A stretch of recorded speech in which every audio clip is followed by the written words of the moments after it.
Welcome to your 2027 Ventana walkthrough on a 4345 floor plan. If you come up to the front, we'll get started. This is your equalizer leveling system for your coach.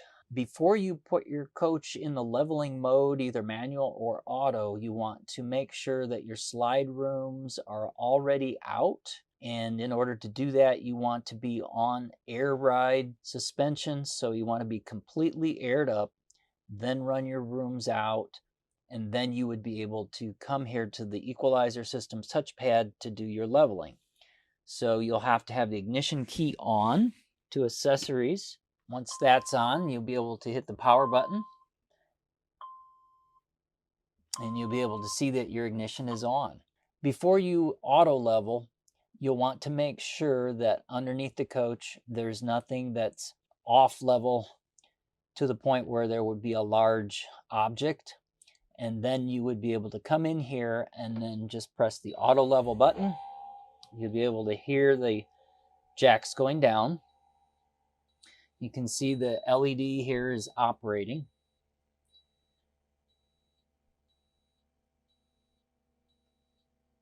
Independent of the auto level are the manual buttons that you can adjust manually here.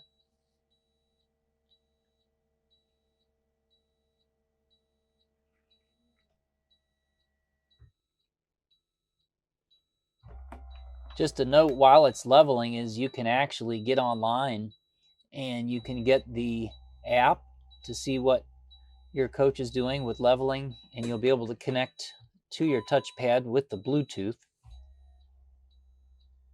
You can see the coach is moving as the coach is getting more level. If for some reason you were in an area that was too far off level, that the jacks would not be able to level, you'll see this LED light for excessive slope, and then you would have to move to a different area for leveling to take place. All right, you can see now the LED went out for operating. All of your jacks are down. So now you can turn off your ignition. Your leveling is complete. Then you can power it down. And then your procedure to bring the jacks back up is the same. You would power it up with the ignition on. And then you would just simply hit all retract.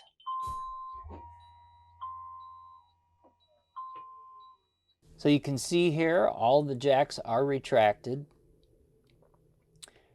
If we had started our ignition, we would be on air ride suspension right now, and then we could run all of the slide outs back to the in position. When you're finished, then all you have to do is hit the power button, and that turns the system off. Going forward in front of that, we have the tag dump, auto, and then disable and manual. What this rocker switch does is it releases the air in the tag axle. So in case you wanted to turn a sharp corner in reverse, then the air would be out of the tag axle and you could make a sharper corner going in reverse, for instance. In addition to manually dumping the tag axle, it will automatically dump if you leave it in the auto mode. We have our ATC override. That's our traction control. The traction control switch is just a press to turn it off. You can see now in the display screen on the glass dash, the TC or traction control is off. If we press it again, the traction control will be on. That just gives us better traction in slippery conditions. This is our air horn switch. Our air horn is either going to be a street horn, or if we have it forward, that's our air horn. So the USB auxiliary inputs for the radio, the dash radio, are here. We can open that up and we can plug accessories in here to the USB and the auxiliary, and that will connect into our EggSight radio. Here we have our light switch, headlights. That's our marker lights, and that's our headlight there. This is the fog light indicator here. Above that is our mirrors, left mirror adjust and right mirror adjust. Once you set it to the left or right, when you press it, that's what turns it in that direction, left, right, up and down. Once you adjust the mirrors for the left, go over to the passenger side, which is right, adjust those before you drive. If you have any moisture or fog or ice on the mirror, you can just turn the heat on the mirror and that will melt it or defrost it before you drive. You won't need to have the heat on if it's clear. You can just leave it off. Above me is the dome light. This is the switch for the dome light. This is a battery boost switch. The battery boost switch can help you if either set of your batteries is running low. Let's say your chassis batteries were a little bit low and you wanted to boost the chassis batteries so you could start your engine. If you press and hold the battery boost down, it will, in about 60 seconds, it will be able to give you that boost. So you just want to press and hold that down for about a minute and then go ahead and start your engine. The same goes for boosting the house batteries. You can press and hold it down towards the house for about a minute and you can boost your house batteries. And that might be something that you would need to do if the house batteries were low and you needed the inverter to wake up and charge the batteries. So you'd have to hold that down for about a minute. Just below that, we have our charger for your phone. And beside that, we have our louver here for the vent, AC, and heat. Moving down here to the side of the column, there's a small button switch here. That switch and that small button, if you press it, it will enable you to reset the door handle entrance code, the Trimark handle. And once you press that and you go outside, you'll enter your new code twice, and that will reset your code for the coach entrance door. We'll go over that a little bit more detail. Up here we have our turn signal, left and right. When we go to the left turn signal, our left camera comes on. It's our right turn signal indicator here. Our right camera goes on. The wiper is on the same handle. If you need to spray, this is the spray button. You press it in, and the arrow here indicates the intermittent for the dots. And to have the wipers on low is this straight line, and the double line, if I move it up to that, is the wipers on fast speed.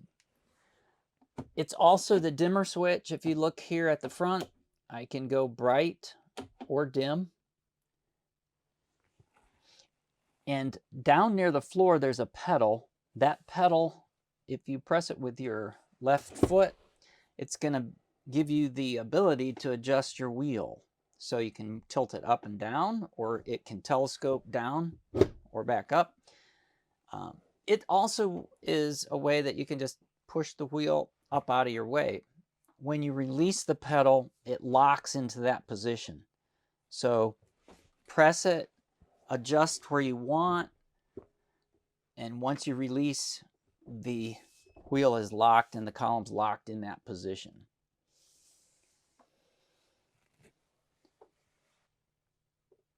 We've got the ignition on right now, so our glass dash is lit up.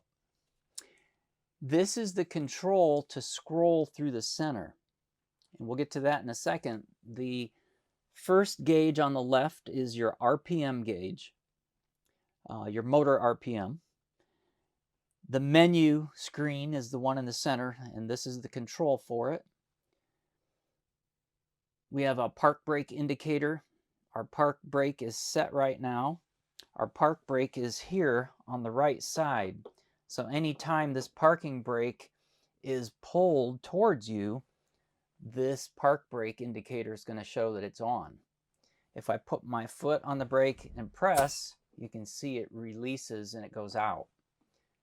Always want to have the park brake towards you, pulled on, and you can see that indicating the park brake is set when you're not in motion or you want to stop the coach and let anyone out. You always want to have the parking brake set. This is our miles per hour gauge, our light indicator gauge, and lane warning. Temperature gauge on the bottom left. Drive shift or gear indicator in the center of the tachometer. Oil pressure. Fuel. And our tank pressures here, front and rear tank for our airbags. There's distance to empty on the bottom right here and the voltage of your chassis battery. So let's take a look at the menu. If we go into the home screen here, that's going to be this menu that's displaying. The up and down arrows will help you go into each one of those individually and make settings. We're on the Mobileye right now, so if we press the center button OK, we're going to see the selection we've made. We can change our headway warning distance of the Mobileye. We can have the intelligent high beams so that they dim or bright automatically, so you don't have to do it manually here. Lane departure warnings can be set. If I select that with OK, let's say I don't want to have any lane departure warnings, I can scroll up, and once I highlight disabled, if I press the OK button for just a few seconds and then release, it will show disabled. So you can enable settings and you can disable settings, or you can change the sensitivity of them. So if we want to scroll back with the back arrow instead of the home screen, it just goes back one screen instead of going all the way back to the home screen. So if you want to just go back to the Mobileye settings, you can do that. Or if you want to go back to the main menu screen, that's when you press the home button here. Road watch, for instance, if we take a look at the road watch, that's our cruise control. Tire pressure. We press the OK. Now we can see all the pressures and the temperatures of our tires. Trip, steering effort. Currently, the steering effort is set to our favorites button. Our favorites button is right here. So if we were, say, in our road watch and we were setting our cruise, we can set it to an adaptive cruise. So what does that do?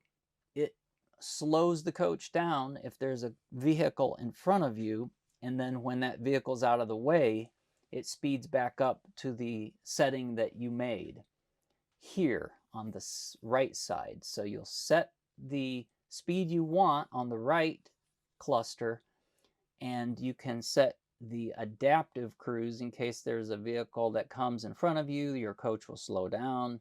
When that vehicle's gone, then it will speed up to what you made the setting on the right. So if we exit out of that one, I'll scroll all the way down. You can see there's more vehicle settings. There's even a diagnostic screen. You can go into the diagnostic screen. For instance, press OK. Now we can see if there were faults. It gives transmission information, even your radar alignment for your adaptive cruise. The two buttons, plus and minus, beside the menu is volume up and down. Of course, the center is the horn. Moving over to the right cluster, this is your cruise control and your telephone. If your phone is set to Bluetooth and it's connected to the radio, you'll be able to use these two buttons to make telephone calls. If the radio is playing and you want silence during that call, you can just press this button and it will cancel the volume off completely, audio off. The center button is going to cancel your cruise. The one that says set will set your cruise. The one that's showing RES is resume or plus. And the top one is turning the cruise on and off. The button here on the side, on the right side, is just to flash your marker lights here. That just, when you're driving, or if you need to flash your lights to let another driver know that you're passing or that you're in the vicinity, you can flash your lights here. The handle on the right side is several functions. The one that you can see here towards the inside is your engine brake. So the engine brake, you can see it display here on the dash. If I turn it on, that's going to assist, the engine's going to assist me in slowing down. That's good if you're going down mountains or down steep inclines. The engine will help slow the coach so you don't have to apply so much braking power on your brake pedal. Off is up.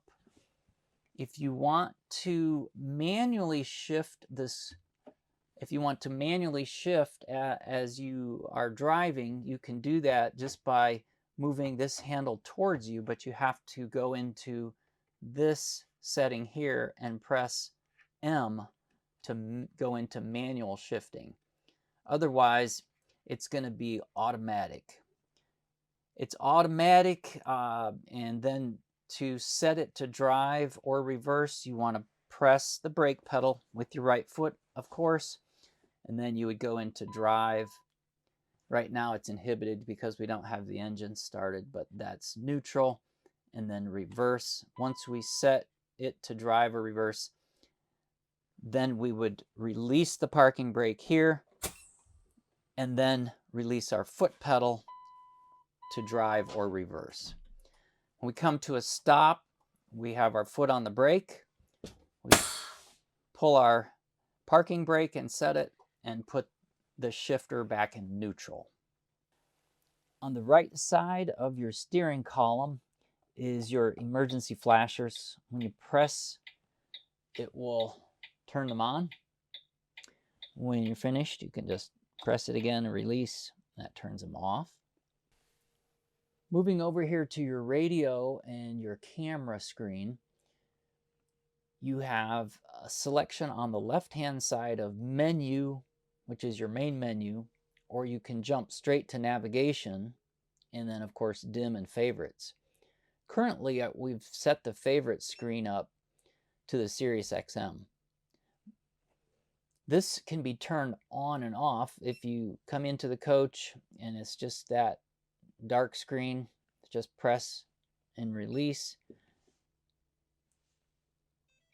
and you can hear it kind of made a tone or a beep, and it's coming on. And it takes you to the main menu. So here at the main menu, you can see that there's a radio icon, and this, of course, goes to the radio screen. We mentioned the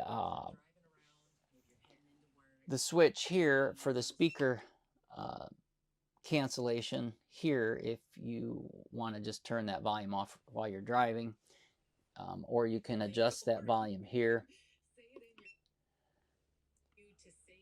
Beside the radio, we have our media center.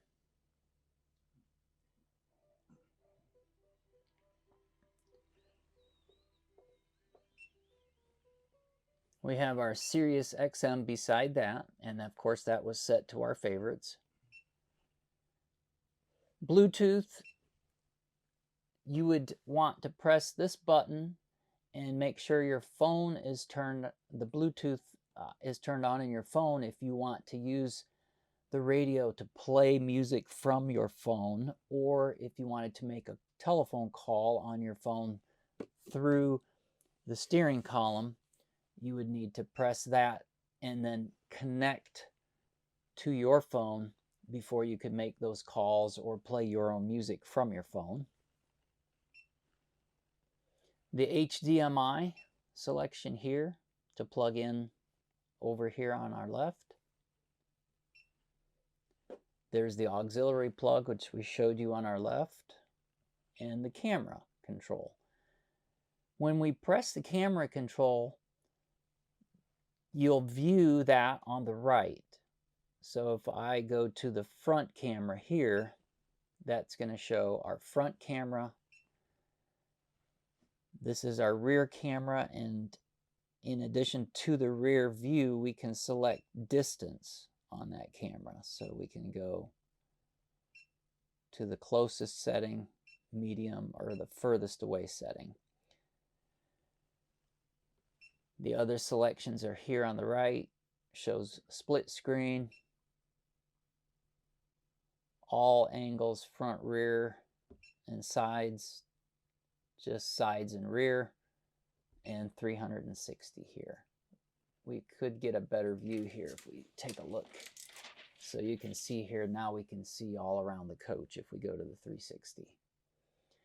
This screen, you can go into the settings and change the brightness if you like.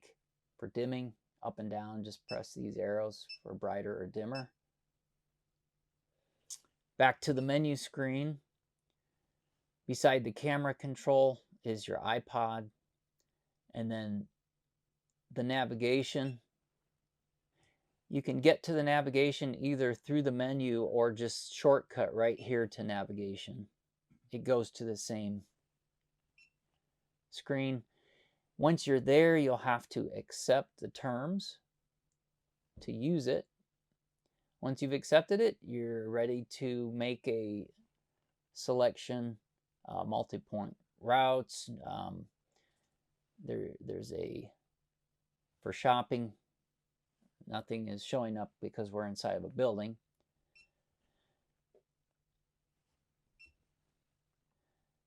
We scroll back.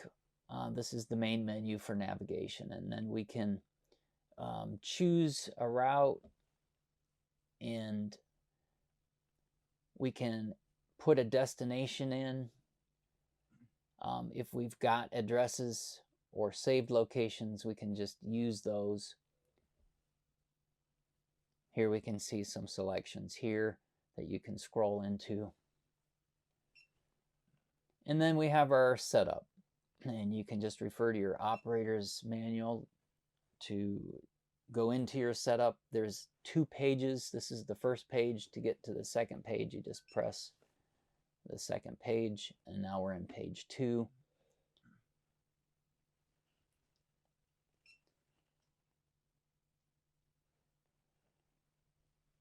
If you need to turn this screen off, the power button at the top, and of course we showed you how to turn this one off, is just press this button here and release. The instrument cluster below those screens are the visor and shade controls on my left, up and down at the front. Now you'll notice that I pressed it to go down and it didn't go down. That's because the ignition key is on. If I have the ignition off, then I'll be able to run the shade down. It's a safety function, a safety feature that Newmar has, where if you're driving and someone presses the shade to go down, it will only go up. The overhead fan switch will only operate if the ignition is on.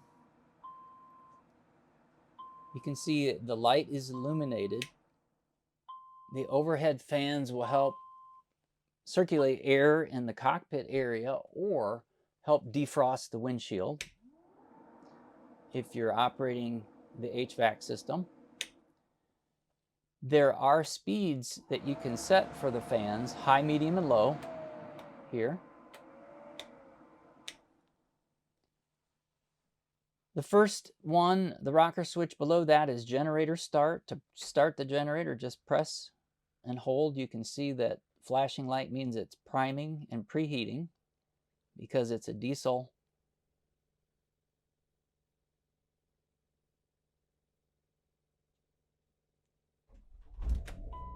And our generator is on now. To stop it, we just press the stop button. This fan switch is not the same as the one up here for the overhead fans. This is the fan for down below here. There's a core that will blow heat out. There's a fan that will blow if we turn this on and the ITR Oasis is turned on. The ITR Oasis is your burner for your furnace. So once that heats up, we can turn this on and we'll have heat coming from down near the floor area there. That's separate from the heat that you would get up in the dash area. That's controlled by these switch here. These switches are your HVAC for air conditioning and heat in the cockpit. The one below is for the entire coach if we turn on the ITR Oasis. The switch beside that one is the entrance door lock and unlock. And this is just a blank switch here. To operate the HVAC, we have to have the ignition on, engine running. We can set the fan speeds here. And then we can control the temperature in the center. The LED light that's on right now is for recirculating. You can press it again. If you don't want the air to recirculate, then it will pull some air, fresh air from the outside. The one below that is for the air conditioning. This is a snowflake, so that would be for cooling. Press that, the blue LED light comes on, and then you can adjust your temperature all the way cold or in the mid-range. Or heat, all the way hot.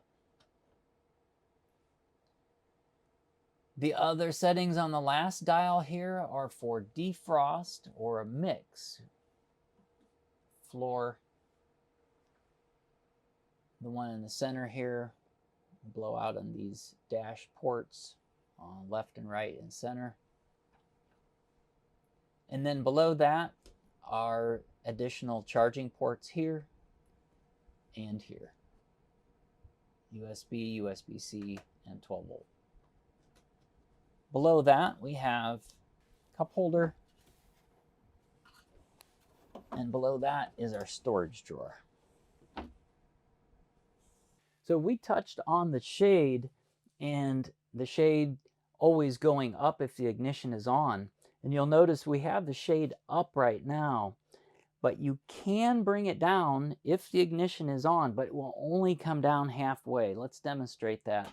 So if we move the shade down with the ignition on, the ignition key is on, it stops right there. And if the key was off and the shade was in a lower position, once the key is turned on, even if I press the shade to go down, it will not. It will only go up. That's our safety feature that we have. So in case you're driving, you can only operate the shade to the halfway point. Once we turn the key off, then we'll be able to operate it in any position. So when you first enter the coach or you're exiting, we have placed a light switch for all lights off here. For when you're exiting, you can turn all the lights off. When you're entering the coach, if you just want to turn your ceiling lights on, you can do that just pressing it up. all lights off will be down. So here at the entrance, when you first come in your coach, if everything was off and you wanted to power up and have your lights come on and operate inside, you'll need to turn your battery disconnect on. Once the battery disconnect is on, the red light will show, and then you can turn on your lights and or other functions in the coach. The one beside it is the baggage lock and unlock. Below that, at the bottom near the floor, is your fire extinguisher. The fire extinguisher has a quick release right here. The black strap, just push down and you can remove your fire extinguisher. Above that, we have our cup holder and our step cover switch. Step cover switch is going to allow you to stand where I'm at on a step cover. It will completely cover this area so that if you're wanting to have a complete floor, you're parked and you're not going in and out of the coach, you can extend that cover and it will match the floor level.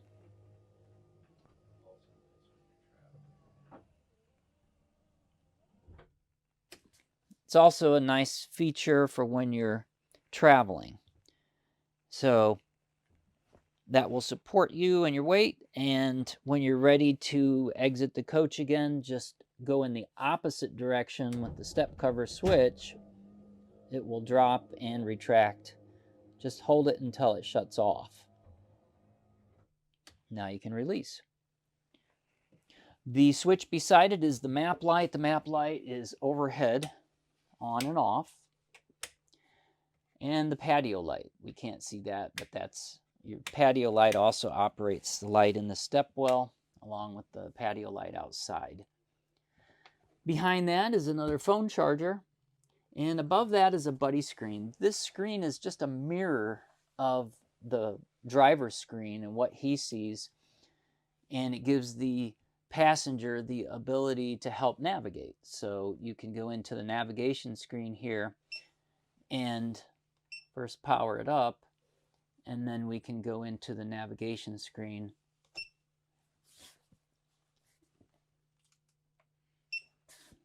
and we can assist with navigation directions or setting up the directions for navigation. We can also go into the camera screen and help with the camera selection settings or in views. To move this screen in a position that the passenger would like to view, you just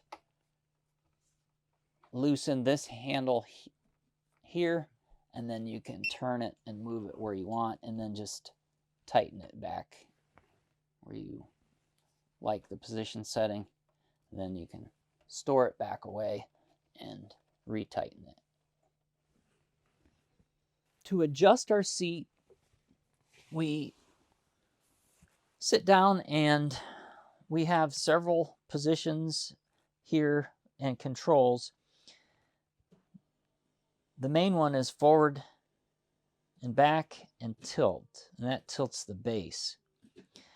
I can manually tilt the back here, or I have my lumbar and my footrest here.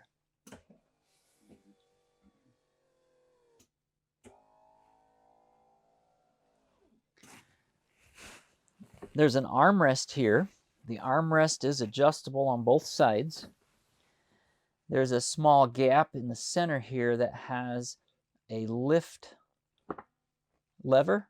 So if I lift that lever up and change the setting, just release it, now I have a little bit higher setting.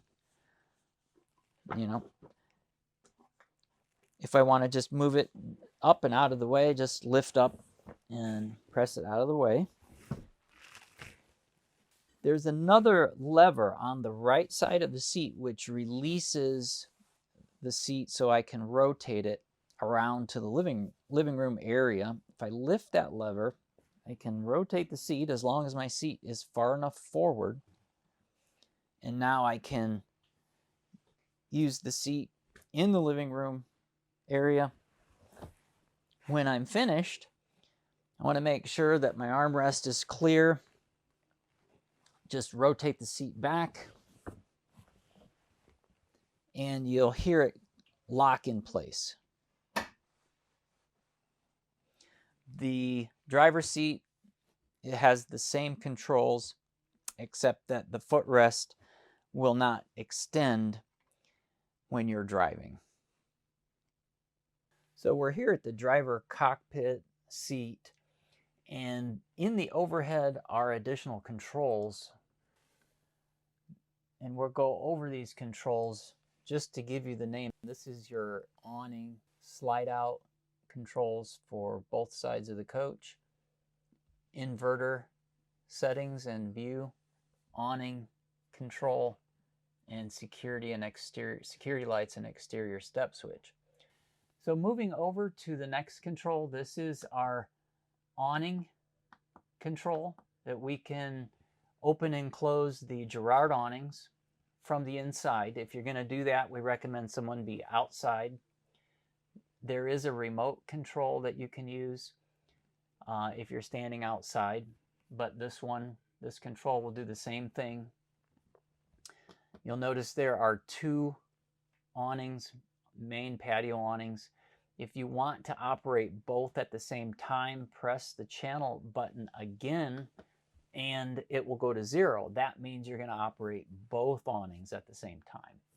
So we can open and close, out, in, and stop.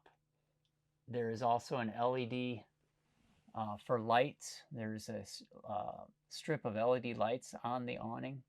If we want to lock the awning so it won't open and close, we can press the lock button, but then we'll have to unlock it to operate it.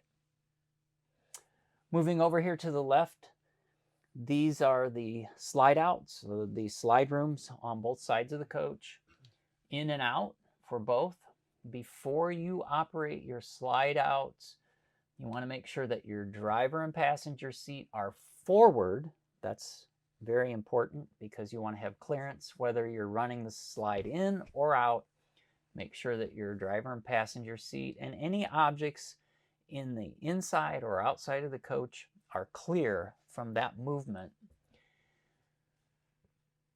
Another thing that you'd want to do is make sure that the reveal gap is about 3/16 of an inch on either side or bottom of the Z-trim to fascia.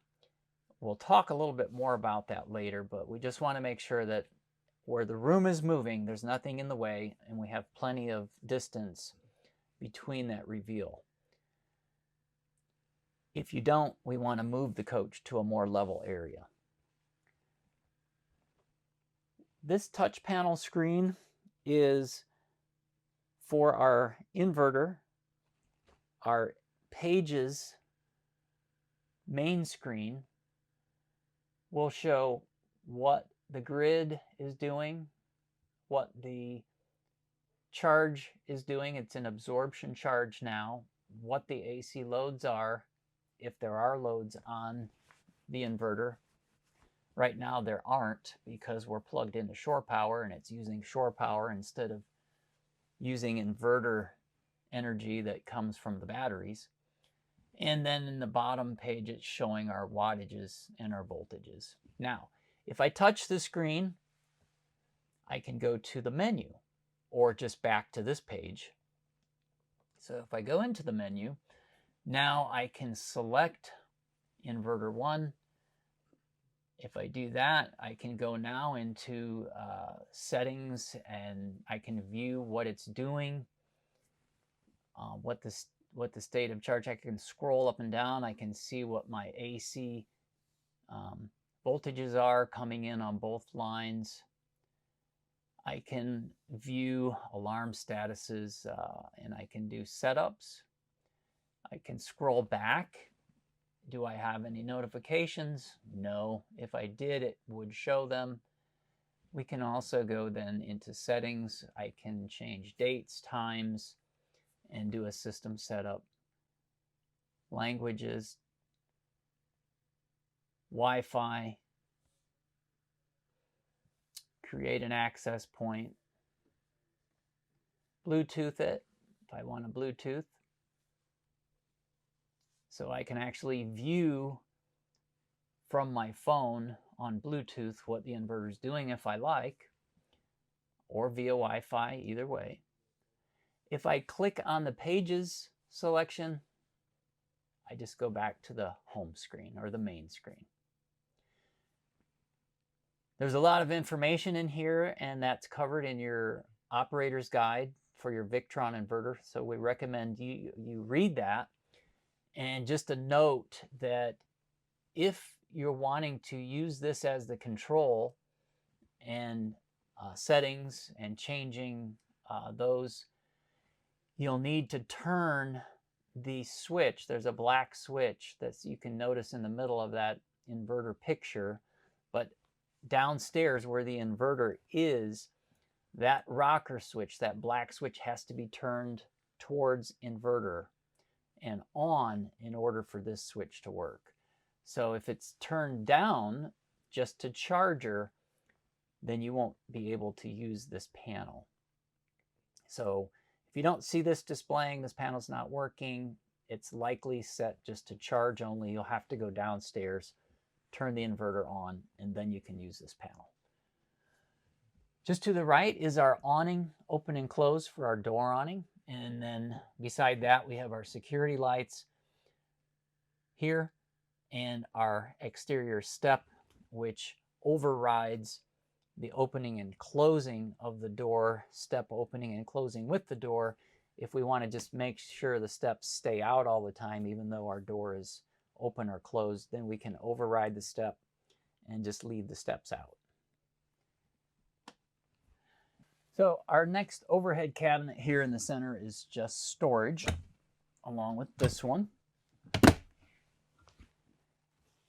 On the wall, there are two controls here.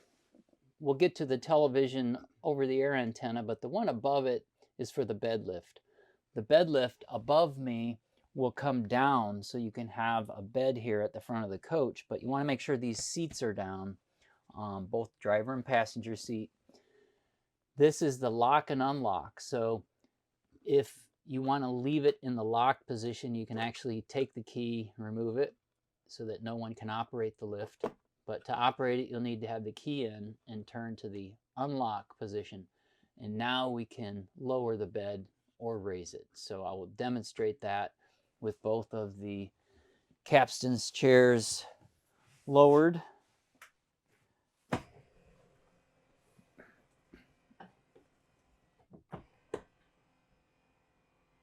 And it automatically comes to a stop at its lowest point. So once it's in the down position, there are two latch points here for the ladder. So you'll get the ladder. This was stored underneath the bed in the bedroom. Now you can use that to get up onto the bed. When you're finished and ready to store it, it's just the opposite. Take the ladder off and store it. Turn our key to unlock and press the arrow going up.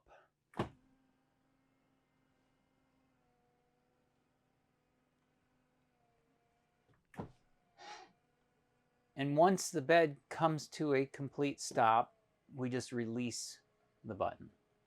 Now you can make slight adjustments if you want. If you just start and stop, if you release the button, it stops. There is an access point here underneath this cover. The motor is located here. In the event of a power failure and you wanted to stow the bunk away back in the up position, there is a on the side of the motor, there is a access point for an Allen head screw, and that can be turned and you can move the bed lift manually. To find the instructions on how to do that, They are found in our website called Noogle. So just below the bed lift control is our Winegard over-the-air antenna control. This is a power antenna that rotates inside a dome on top of the roof. It's automatic. It'll automatically scan for channels when it's turned on. So it's going into the scanning process now. We're in a building, so unfortunately it is not showing that it found any channels, but if you're parked outside, it'll display the number of channels that you have found. If you want to go through another search just to make sure you didn't miss any channels, you can hit the search button again and it will scan for additional channels. And if you are locked onto a channel and watching TV, but you want to make a slight adjustment to the antenna, you can do that, rotate it left or rotate right. When this is on, you're only going to be able to watch over-the-air TV. You won't be able to watch cable unless you turn this off. Once you turn that off, then you'll be able to watch the cable TV, and we'll show you where that cable plug is at the cord reel. But just remember, to watch cable, you'll have to scan those channels just like you would have to scan over-the-air TV as well. This needs to be off to watch cable. So we're here in the living room area. At the top here, you've got your storage. You got your Bose speaker here and your audio-visual cabinet. Newmar labels, your HDMI connections. Here at the end, you'll see this is the Blu-ray DVD connection, and this one is your satellite source.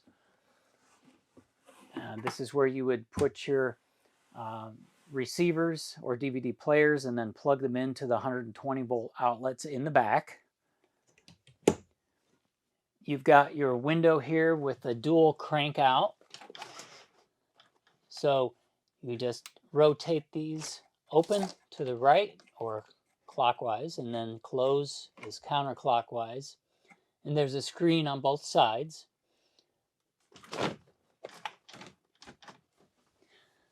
There's a small window at the end.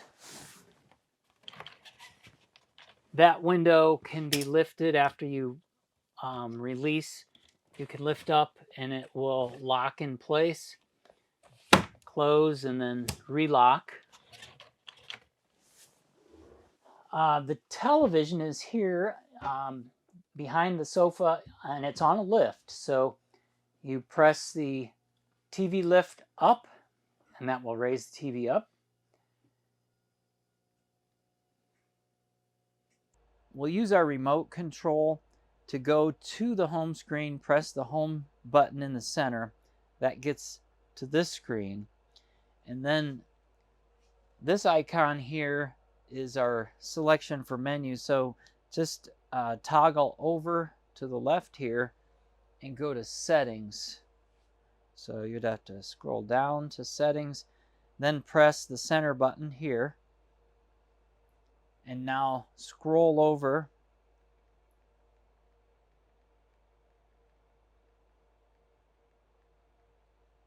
to all settings. And what we're going to do is we're going to scan for channels. If we scroll down here to broadcasting, then we select that.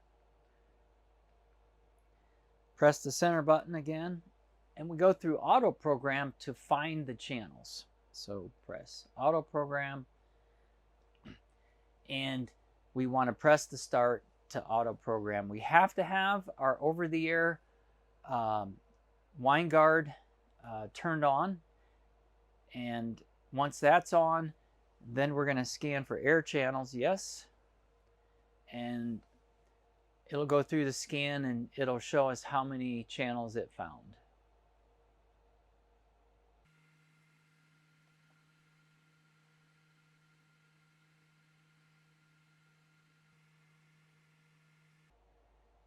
"39 channels." So we can either scan again, or we can go to our different settings or just close. You'll have to scan the same way with the Winegard antenna off if you want to watch the cable channels. So if you want to scan for cable, turn the over-the-air antenna off and then scan again for your cable channels if you have part cable available and want to watch cable.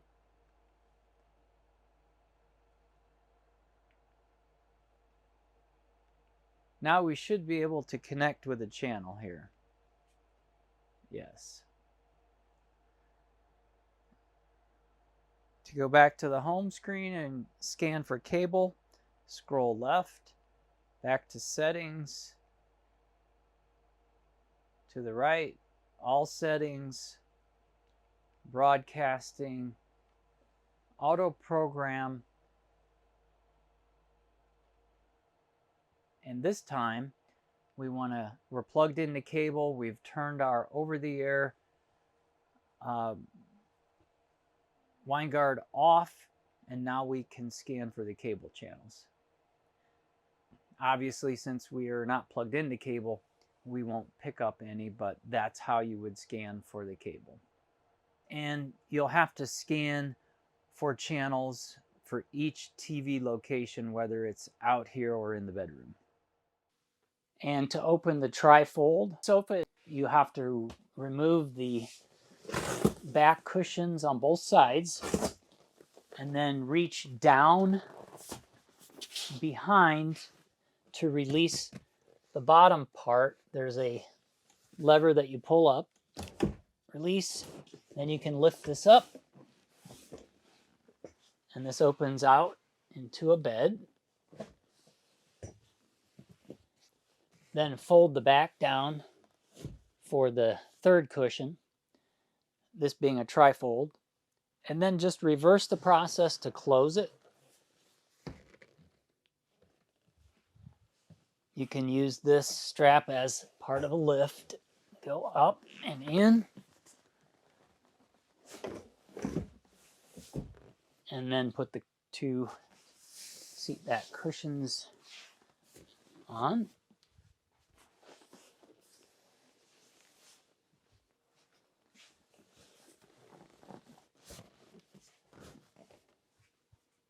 So we're here at the dinette, and we have the storage compartments above.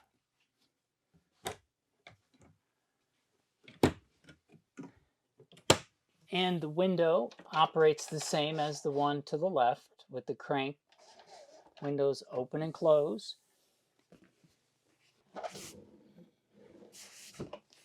There's a small lever at the bottom that you have to reach all the way in, and then once you release the lever, then the drawer opens towards you.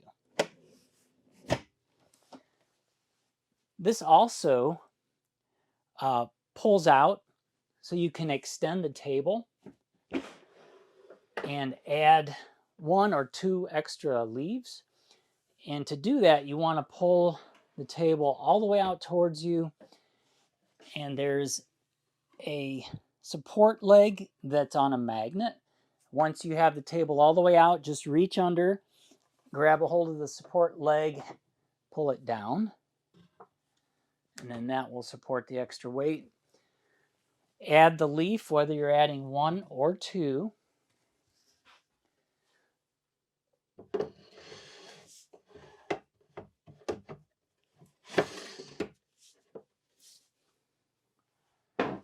Then lift and close. And then you can add your extra seating. Just reverse that process, lift, pull towards you, go all the way to the out position, and then remove your leaves.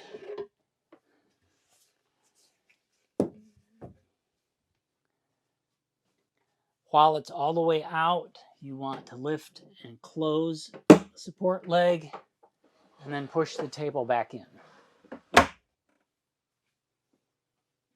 So here you've got your tri-door refrigerator with dispenser. Storage here at the pantry. So if you look at our ceiling, this is the HVAC system where the air comes out for heating and cooling, but it's also for return air and filtration. So this is a service point that you'll need to maintain. To do that, you can reach up on the edge of this drop down and pull down, and the magnets will release, and you'll see the discharge air for heating and cooling from your heat pumps on the roof. And these louvers are the air intake that have filters that need to be maintained and cleaned. So to remove those filters, you grab a hold and pull down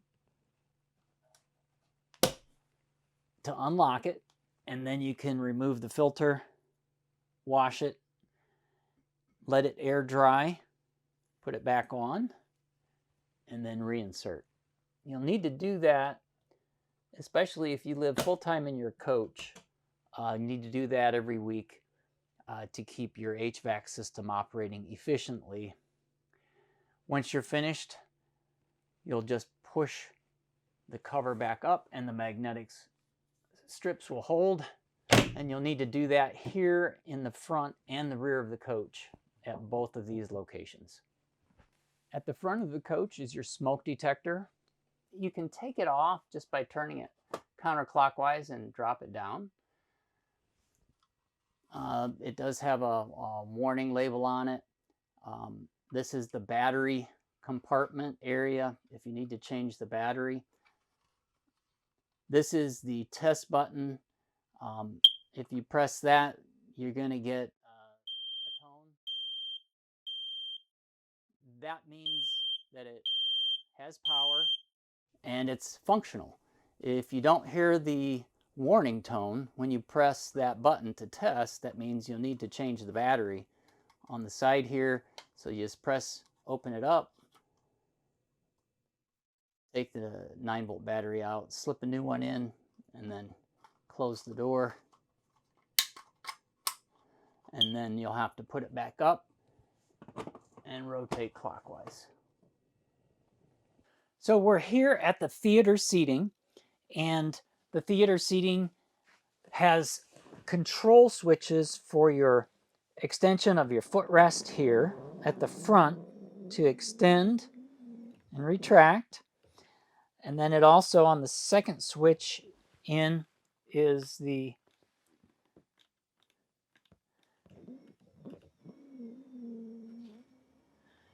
so just the switch at the front is the one that operates the footrest and the back all together in one. There is a second set of switches here if it had the headrest that moved, but those switches don't operate anything. There are 2 charging ports here, a USB-C and a USB that you can plug into and charge your devices. On the left side is the touch screen. The icons that appear are the same ones that would appear in the 10-inch screen in the hallway. On the right here are your 2 cup holders and an access for more storage down below. So to retract the footrest again, it's the front switch. Just pull towards you to retract. And then above you have your doors for storage up here, and the same control panel on the right side for the right-hand theater seat. So we're here in the kitchen, and the shades on both of these windows here in the living room and the dining room are the same. They just are pulled down to release and pulled back down to, for the shade. They have crank out windows here. If you go to the right, it opens the window, and there's a screen here, and then go counterclockwise to close the windows. The sink has 2 covers. The covers can be placed underneath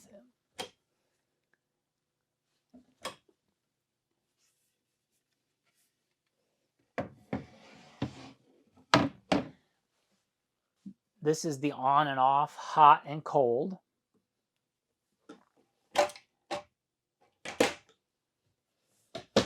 We have a trash receptacle here.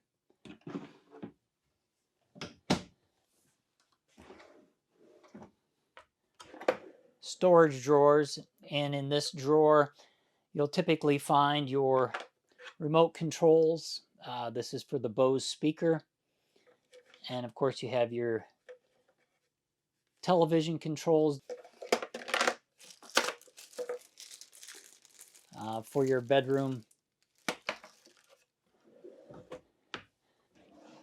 More storage below.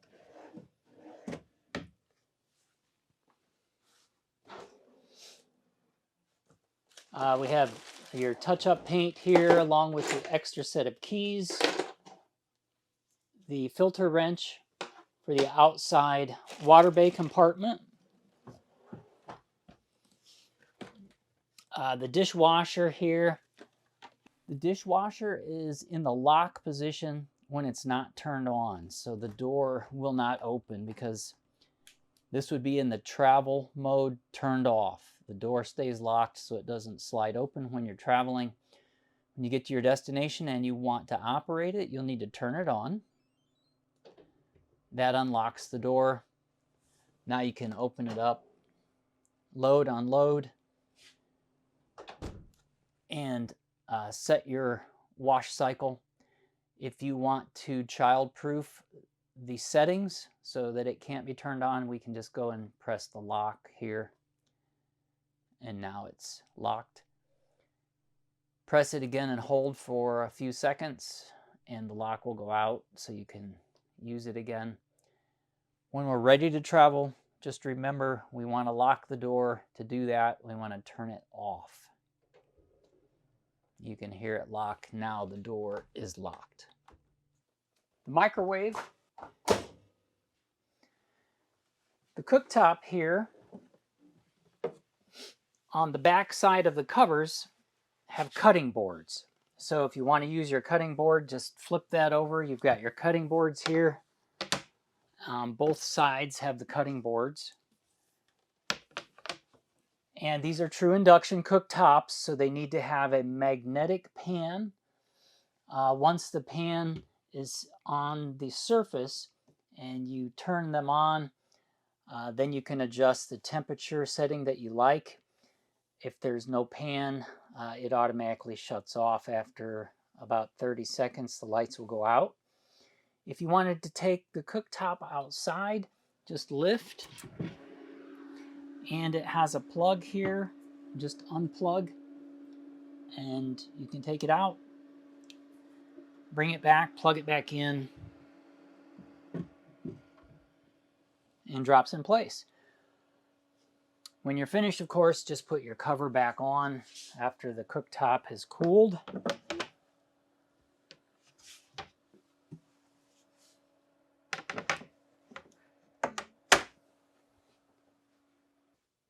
We have our touch panel for control of the coach operations here. If the home screen, as soon as you touch it, it wakes up.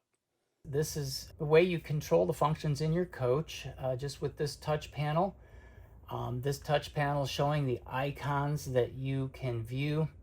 We'll start on the left-hand side. The home icon is going to show you a quick view of what's going on with the coach, with our house batteries, our chassis batteries, and our tanks, fresh gray and black if we have anything in them. It's also where we can turn our lights on and off in the living room or any one of those rooms, or we can go master all on and off here. TV lift. We can turn our water pump on, the top off function for our freshwater tank, or just press autofill to fill the tank automatically. You have the time and temperature along with the dimmer switch here. If you wanted to dim the screen down a little bit, press it again, that goes back to the main screen. That temperature is the outside temperature. Yeah. The temperature display is for the outside temperature, not inside. The icon beside Moving to the right of the home screen is the power. That icon is your energy management system.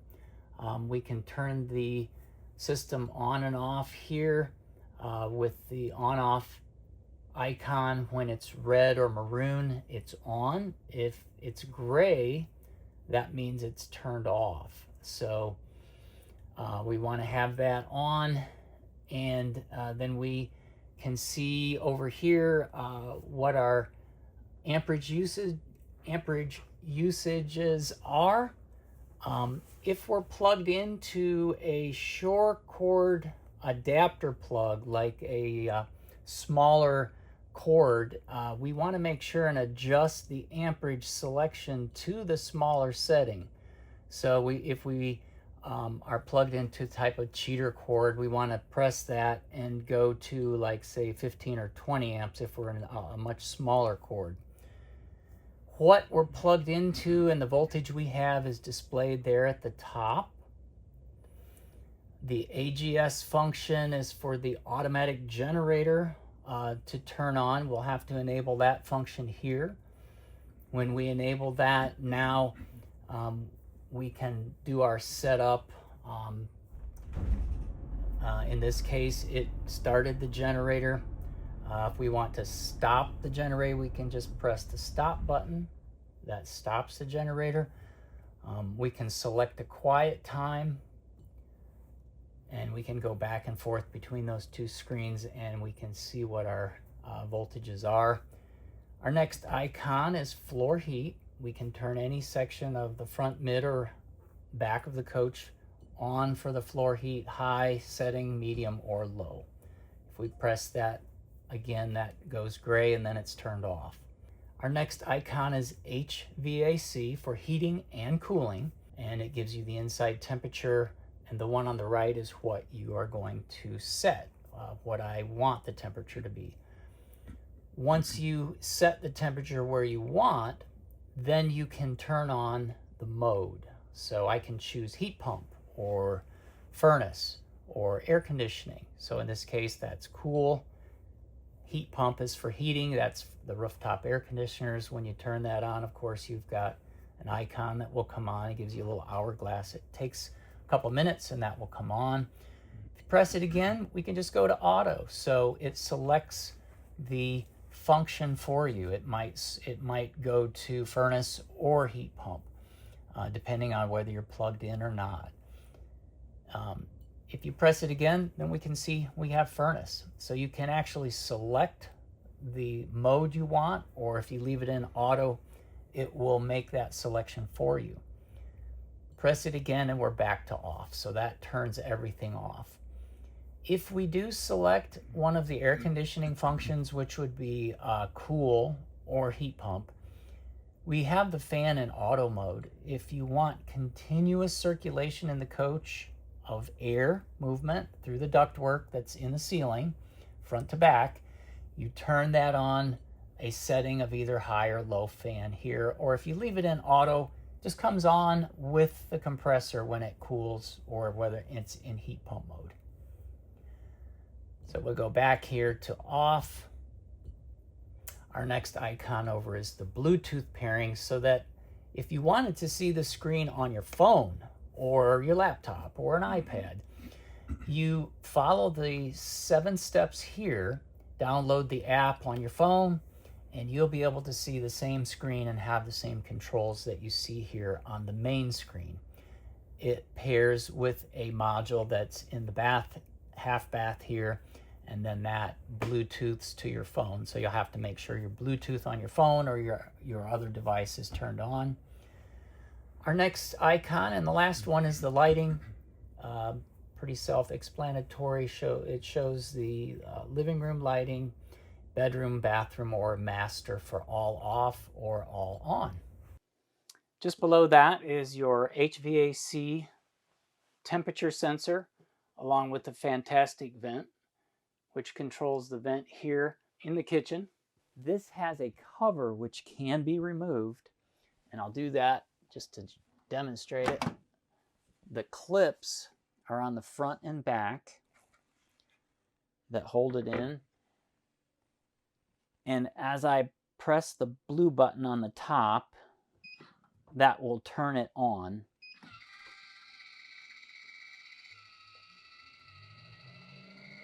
Now, once it's on, I can adjust the speed settings here, slower or faster. And if for some reason the fan would not come on and the lid won't open, it could be that the rain sensor has moisture on it, and you want to override that because you want the air in this area to exit.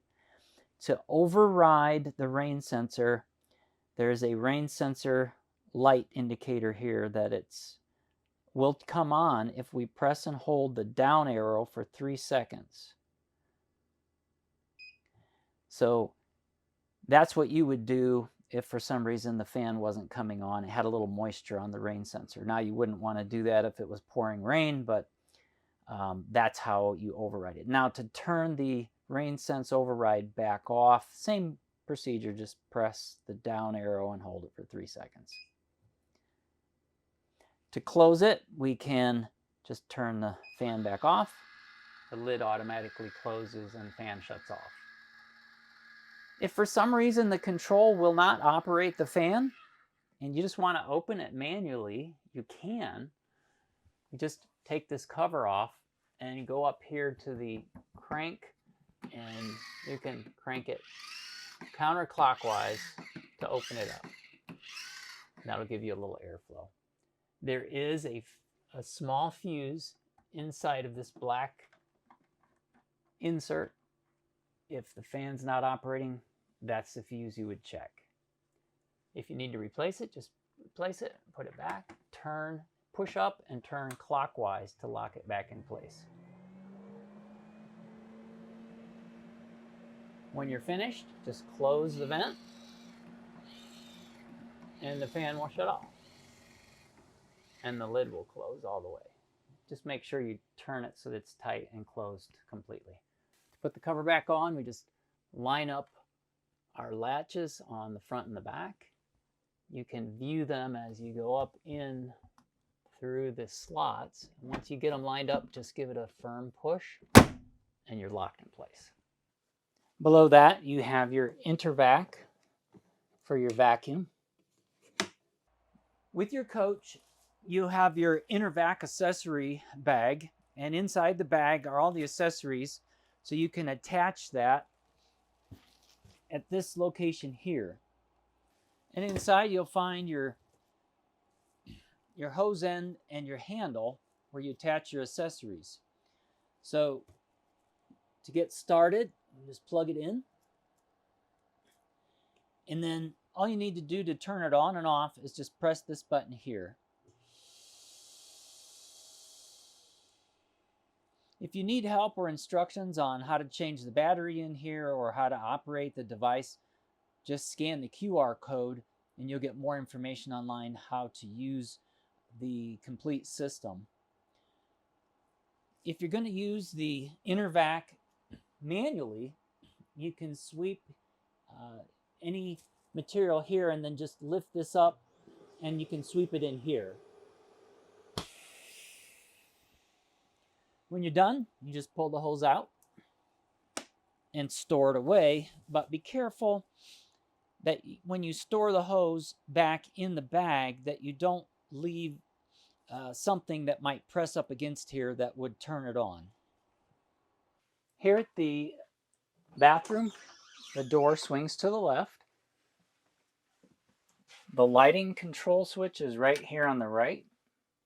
It has the vanity lighting. It has the water pump and the heater fan, along with the fantastic vent here at the top. We have our medicine cabinet here with the mirrors. We have our satellite prep, and you can see our Starlink router in the back with the power source for the Starlink. There's dual cabinet doors here.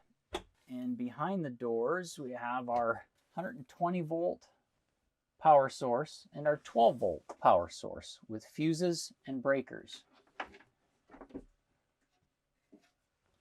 So to have our appliances operate, we want to have the main breaker turned on. Here is our main we want to have on. And then we want to have all the other breakers that you see here positioned towards the right or on. If you see a breaker that is to the left, like say here for the dryer, that dryer will now not function because the breaker is to the left or off. You can turn them off manually if you'd like. Let's say if you were replacing an appliance, you'd want to turn it off before you replaced it, but sometimes they trip. And to reset a trip breaker, it's just a matter of making sure it's all the way to the left and then pushing it back to the right or on. Each one of the breakers has a label that's associated to that appliance. Just looking at the top here is water heater, rear air conditioners, inverters, freezers. All of your appliances are here. Above that are your floor heat mats and the GFCI breakers for those. To test it, you can press the black button, and then to reset it is the red button. On the right side is our 12-volt appliances, or for instance steps, or any other 12-volt functioning fan or motor. They're all labeled on the inside of the door here. So for instance, if you had something like your KIB, your wall switch is not working, those are labeled F5, has a 7.5 amp fuse. You would go to that number here. They're labeled F1 through F20. So F5 is right here. You would pull that out. If it's tripped or blown, you'll be able to see in the middle that it's broken. You could take that out and come over here to our spare fuses. Make sure you get one that's the same size and then put it back in. And then you can test and make sure that that function is working. If you have any that are F21 through F26 that feature or function is off or not working, these are resettable breakers. If they trip, the small center will pop out and you'll need to press it back in to reset it. So these are resettables, and they're also labeled here. The other control here is for your access to the screens. On your touch panel screens, you can connect to them via Bluetooth or Wi-Fi. And you'll need to get this app on your smart device or phone. Then you'll be able to view the same information that's on your touch panel, and you'll be able to control those same controls like your TV lift and your lighting, or view your tank settings through this module and Wi-Fi and or Bluetooth.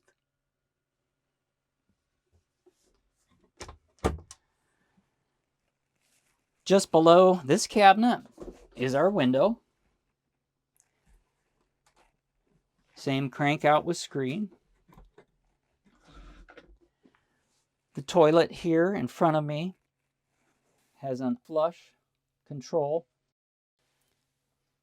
The light on the right-hand side tells you that it's powered up and ready to go. Just below that is an LED. If the one below it is red, that tells you that your black tank is full and you won't be able to flush here. You can add water to the bowl if it's not full enough just by pressing the blue button, but you have to flush with the other blue button. If you see an amber light below the green one, that's a warning that the tank is about 75% full. So if you do see the amber one, that's also a warning that you need to think about emptying your black tank soon.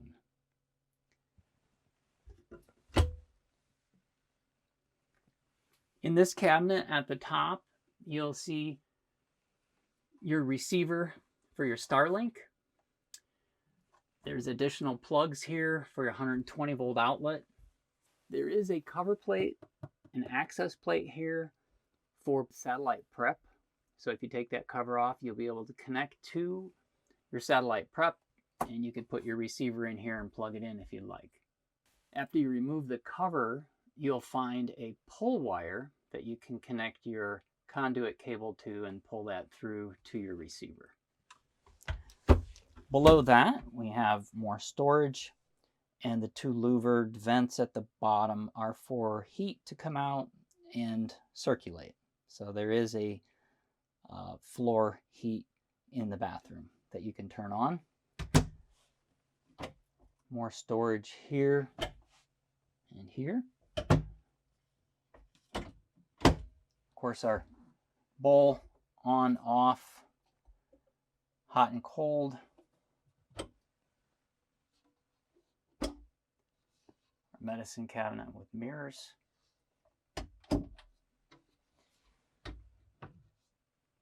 And our HVAC vent for our rooftop heat pump or air conditioning vent, and the Fantastic vent. The Fantastic vent is just like the one in the kitchen with the same controllers. And this is the heat for that fan down below, along with our ceiling and lighting controls here. So as you're entering the bedroom, you have the pocket door here, which is press down to release or unlock, close, and it locks. The same goes for opening. Press down to unlock, and it's back locked into the travel position. The switches here at the top are labeled. You can see it's off door side slide out. So this is the in and out for the off door side slide out. This is the slide out behind me. We have our ceiling lights, our backlighting for the panel, and we can go adjusting high or low along with the HVAC sensor. The nightstand has a 120 volt charging plug with USB and USB-C charger ports. Storage below. We have the windows at the side that you can open and close here. Once you open that, you just lift the window up, put it back down. Storage above here. 120 volt outlet there in case you have a CPAP machine. You can put that here and just run your cord down here. The bed has a lift, or it actually goes back. That switch is here. So in order to operate the slide to close, you'll have to store the bed in the up position.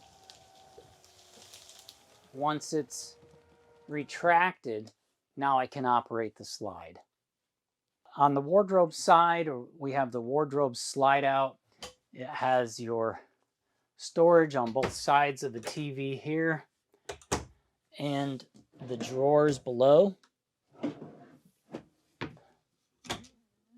This cabinet is the AV or audiovisual cabinet that you have for this television, which is your Blu-ray connection for DVD and also your satellite for your roof mount satellite.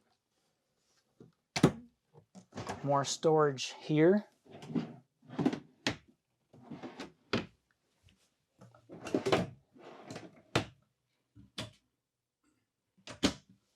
And the window is an exit window in case of an emergency.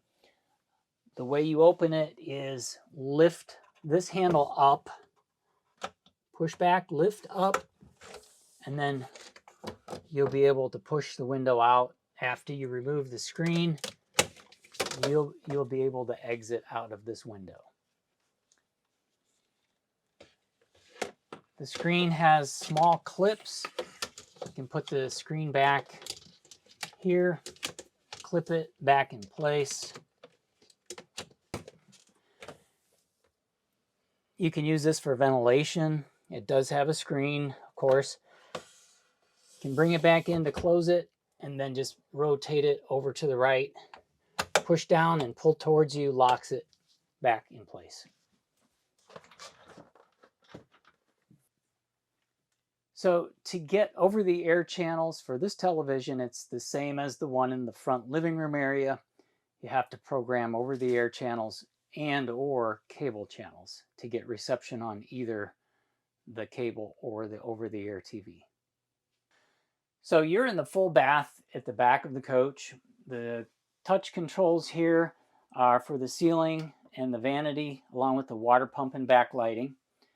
You've got your medicine cabinets here with the mirrors. You've got the dual sinks with 120 volt outlets here. On and off here, hot and cold on both sides. You've got more storage down here with drawers.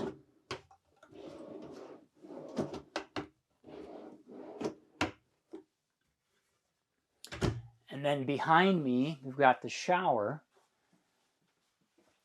The shower has the folding glass doors, and they're locked. Right now it's in the traveling position, so they don't slide. To unlock it, you have to move this handle right at the bottom to the left and lift. So you can just do it with one finger, two fingers, lift that up. Now your doors will open and close.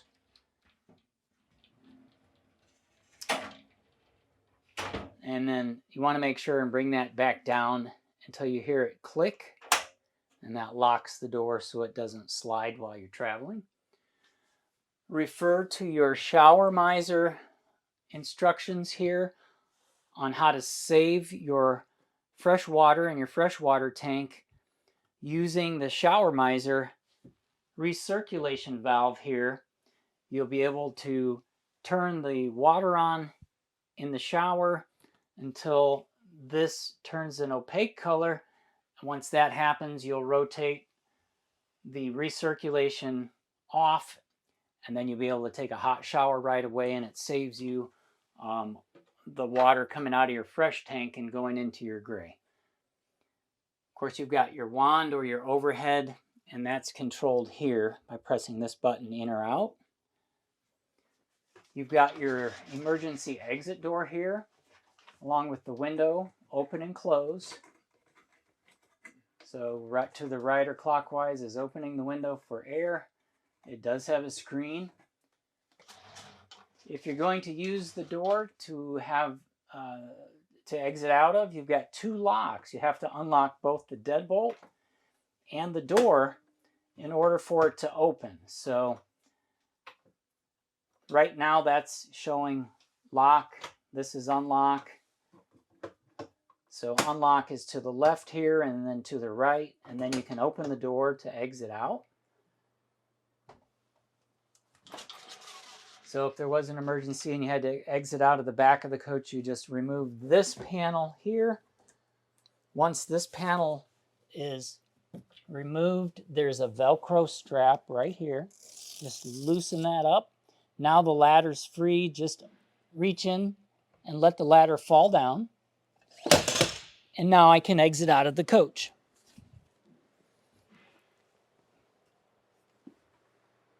To put the ladder back, it just telescopes back up. And then once it telescopes up, I can just push it back up, put my Velcro back on, going across, and put the cover panel here. Magnets hold it where it was. Now I can close the door. So once you've closed the door, you want to set the deadbolt lock and the door lock, both again. The toilet has a flush handle here. You can flush or fill the bowl. If the LED light turns amber, that's 75% full on the black tank.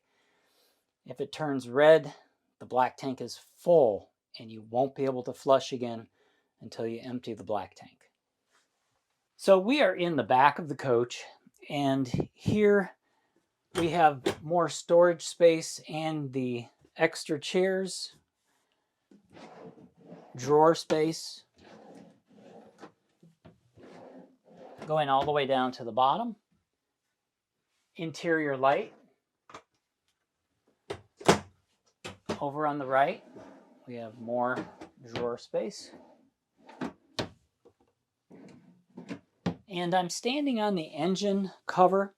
To access the engine, you'll have to remove the cover here behind me, and then these plugs are lift up and then take the screw out. And once those screws are loose, you can lift this cover up to access the engine. Put these screws back and cover plugs. So if you do need to remove the engine cover, once you lift it up, you'll notice there's a blue plug. So the blue plug is for the floor heat. So this cover actually heats up because it's plugged into the blue cord. You'll have to unplug the blue cord if you want to remove the engine access panel, and then plug it back in when you put it back down. You have your washer and dryer here. The dryer here at the top with the control for temperature settings. Wash settings are here. And there's a special notice that you have, and it just says remove the outside drain cap before operating the washing machine. In other words, you want to have the gate valve open for the gray tank so that the gray tank is always draining into the sewer. So you have your sewer line hooked up, open the gray valve on the outside at the tanks area. That will make sure that when you're doing your wash, the gray water is always exiting out of the gray tank and in the sewer.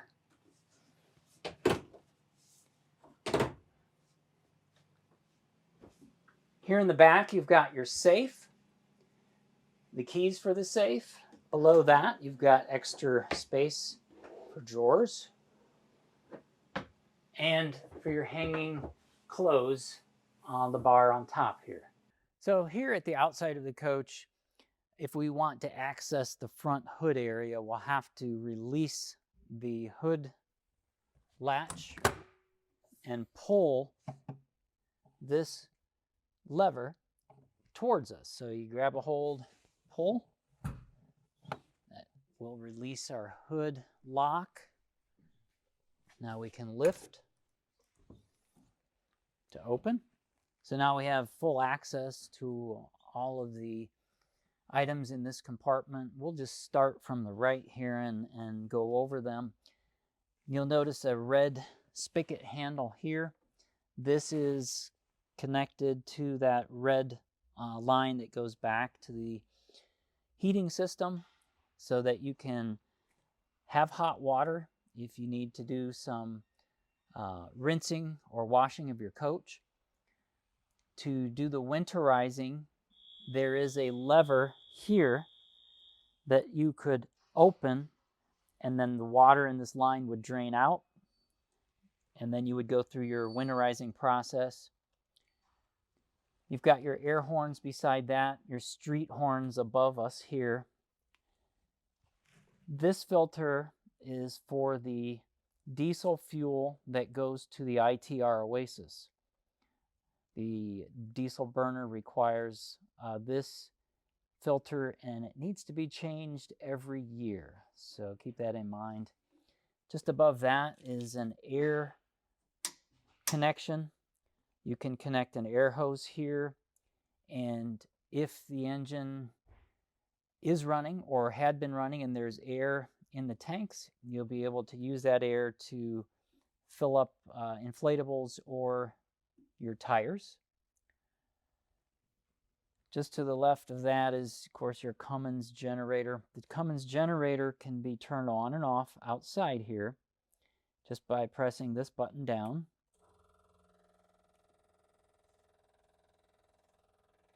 To start, it's priming and preheating.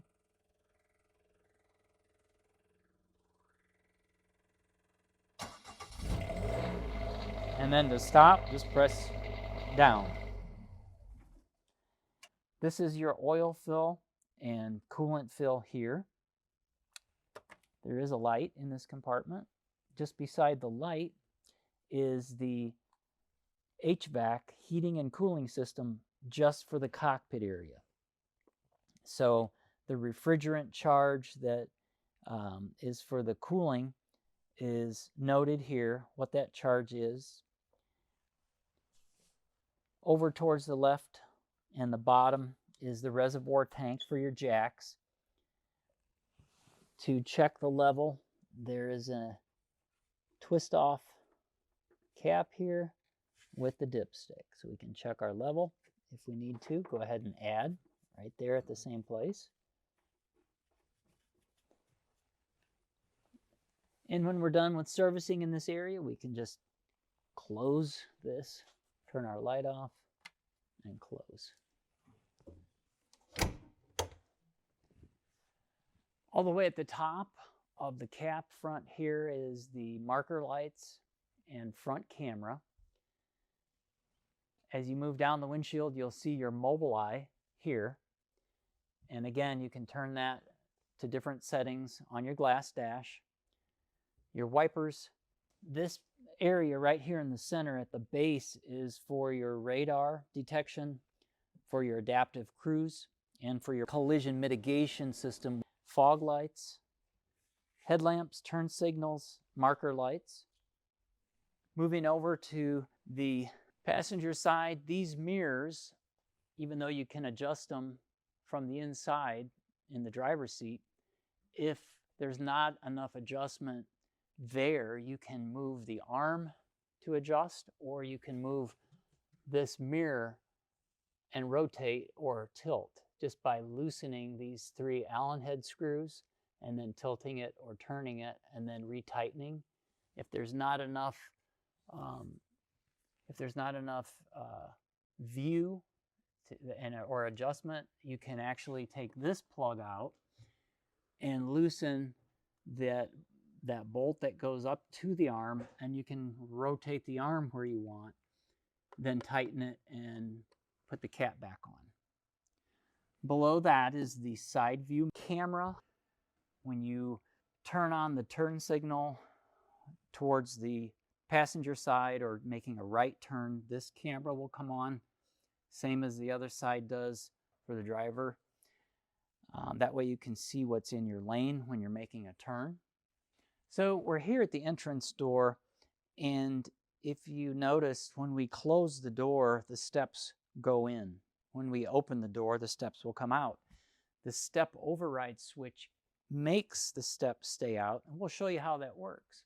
So if we open this door or close, the steps go with the door. So we're going to open it and hit the step override switch.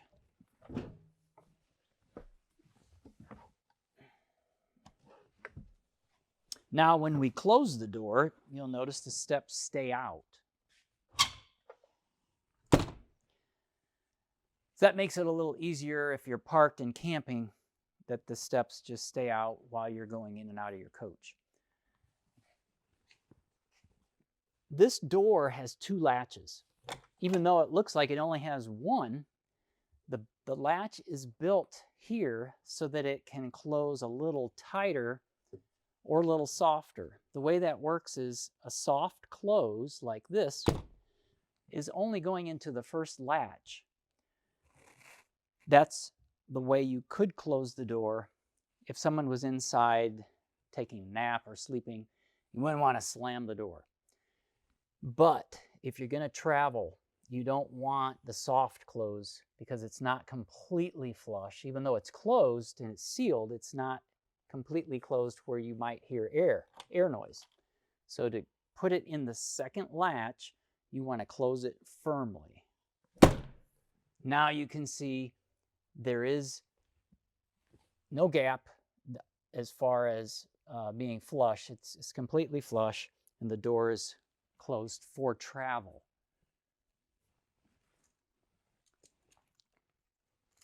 The keys or the key fob or the door handle can lock or unlock the doors.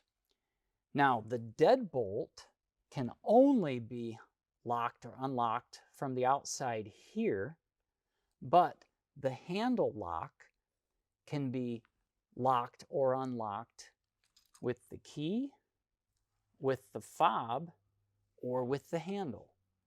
So let's show you how to do that. If we were just going to use the keys, we can unlock the door handle. So that's unlock, locked. We can use the handle to unlock the door by using the entrance door code, which is 123441. When you get your coach new, they're all that number.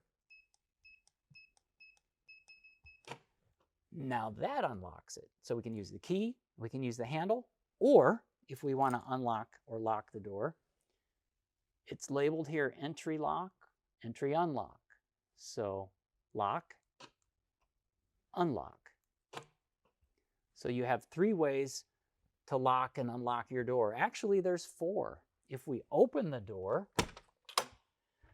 you can lock your door from the inside before you leave, or when you're inside, just by pressing this red handle lever down. That's your lock for this door handle, which is the bottom one. The top one is your deadbolt.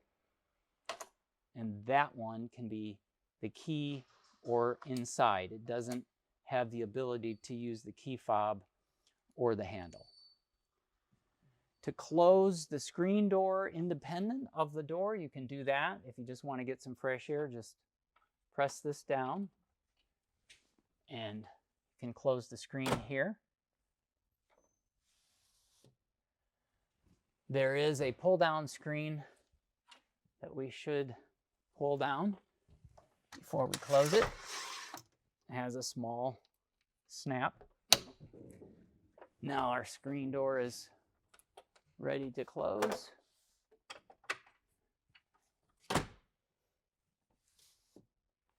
There is a lever that presses this down from the inside, so you can leave this closed and open it from the inside or the outside here.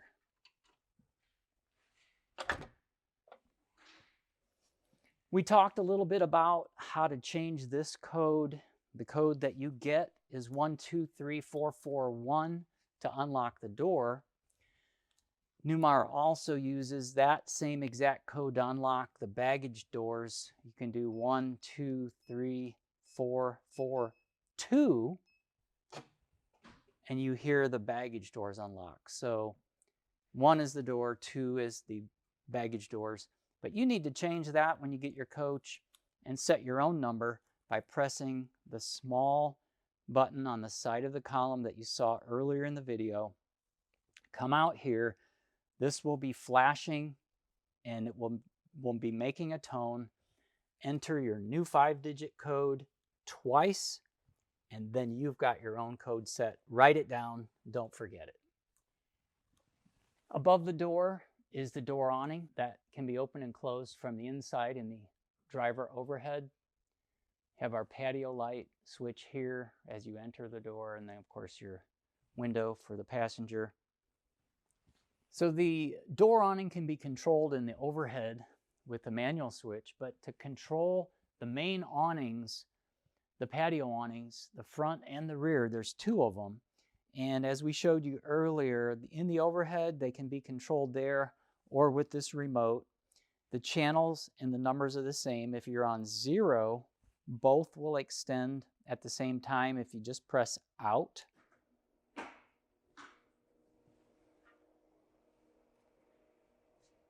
And if you need to stop, if you have something that's, at a certain area here where you don't want to open it past a certain spot, you can just press the stop at any time. Or again, you can press out again or in, and they'll both go. Now, if we want to stop and just do one, we can go to the channel 1 and just do 1 at a time. Stop, change to channel 2, which is the rear one. We can go out Now we're operating the rear one only. So we can stop that one. There is a lighting LED switch. If we press that, the lighting will come on. The lighting will come on for the number of the awning that we're at. If we're at 0, of course, and we press the lighting, they'll come on as well, or off. So if we go back to the other channel and turn our lights on or off, then go back to 0, they can both be in sequence. So now they both come on at the same time and off at the same time. So they have a built-in feature for wind. If it's really windy out and they're moving, there's a sensor that will automatically close the awning. It's called a shake sensor. We can demonstrate that. The shake sensor will close the awning in windy conditions, but if it's rain, we recommend that you close the awning before the rain starts, because they don't have a wet or rain sensor. And if it's a downpour rain, it might be too much that it could collapse the awnings. So to close, we just go to channel 0 and we hit in, and we can store the awnings.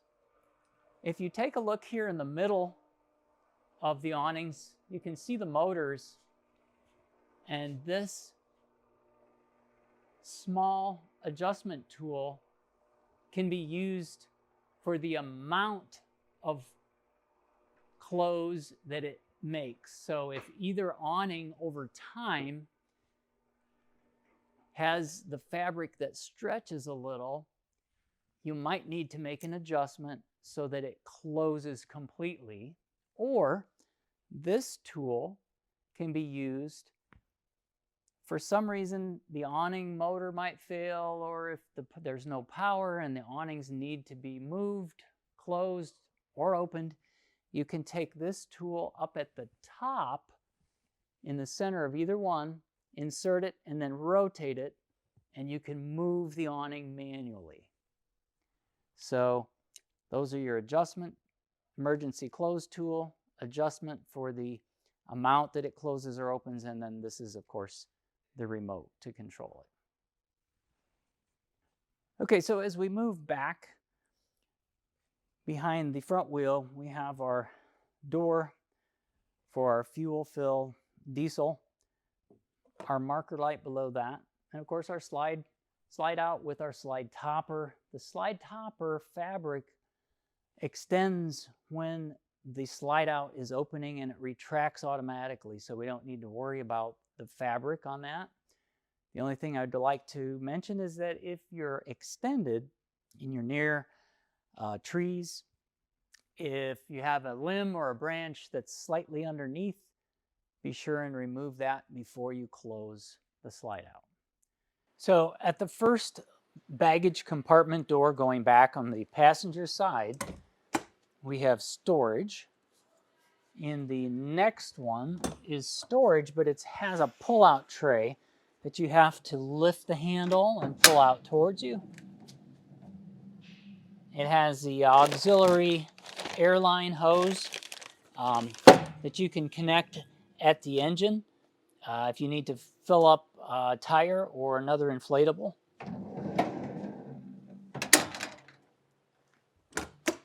More storage.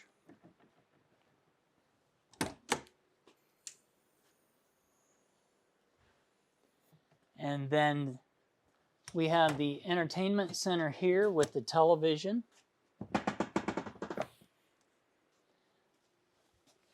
And the Bose speaker. The Bose speaker has the remote on the inside, so you can use the Bose speaker separately from the TV or with the TV.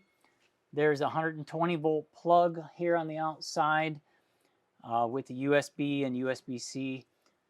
You can open the TV out a little and angle it in the direction that you want it to be viewed, and then push it back in, and the magnet will hold it closed.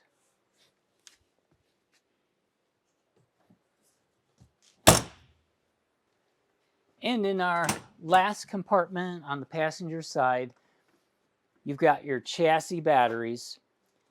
Your chassis battery disconnect here, it's on right now. If you're going to store your coach, you want to turn that to the off position, which would be like this. That would be for storing. This is in the on position for when the coach is in use. This has to be turned on if you're going to start your engine or run your slide outs. It's good practice to start the engine, making sure that's on. Start the engine before you run your slides.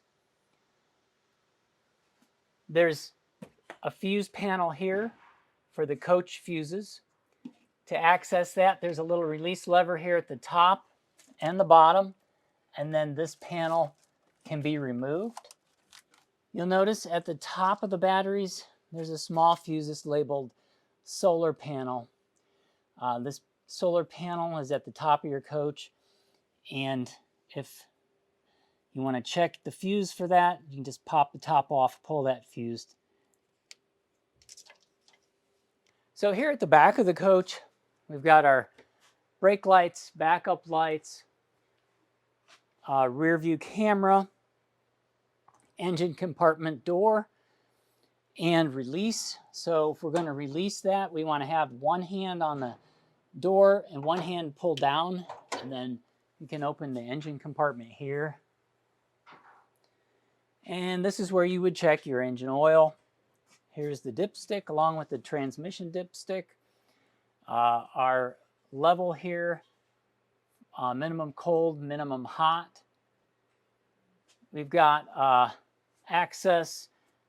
This is for the chassis manufacturing test port. And then, of course, this device is when the engine's running, this yellow diaphragm moves up and down inside of this small device. As long as that yellow diaphragm is in the green, the air filter for your engine is good. If this yellow diaphragm comes up here into the red, you can see it says change filter. So you'd have to check this while the engine's running. To close, just reach up and pull down. And of course, down here is your Bargman plug. If you have air brakes, this is where they connect. Have your marker light here. Storage area here with a 120 volt outlet and a accessory plug.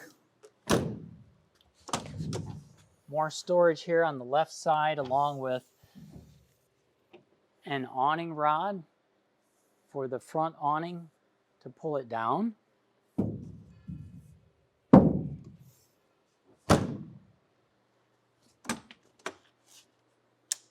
Your DEF fill and gauge indicator to tell you how full it is.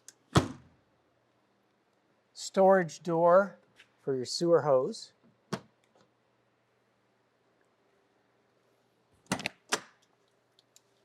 This is your water bay compartment. It has all the controls to add water to the water tank, the freshwater tank, and it has the controls to dump the effluent out of the gray tank or the black tank. So if we look here on the right-hand side, we see we have the fill hose. Just pull that fill hose out. It's called the supply. This is city water and tank fill connection. You don't want to have a connection that's more than 60 psi. So we'll pull this out. We'll connect it to our water supply.